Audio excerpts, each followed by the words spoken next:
BMW India 24শে July একটি নতুন বৈদ্যুতিক স্কুটার BMW CE04 লঞ্চ করতে চলেছে। এটি তাদের আর1300 বেসের পর একটি নতুন উদ্যোগ।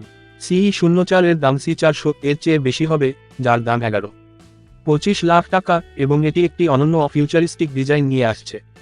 স্কুটারটি একটি 8.9 কিলোওয়াট ব্যাটারি এবং একটি মোটর নিয়ে এসেছে যা BMW ইস এবং এক্সঅ্যাক্টিভ সুবের অংশ।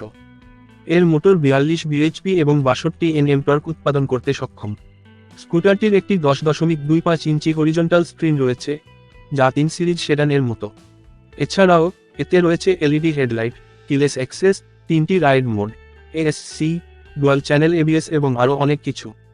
এটি 65 মিনিটে 0-80% চার্জ করতে সক্ষম এবং সর্বোচ্চ গতি 120 কিলোমিটার/ঘন্টা এবং 130 কিলোমিটার রেঞ্জ প্রদান করে। BMW CE04 তার অনন্য ডিজাইন ও প্রযুক্তির জন্য ইতিমধ্যেই আলোচনায় রয়েছে।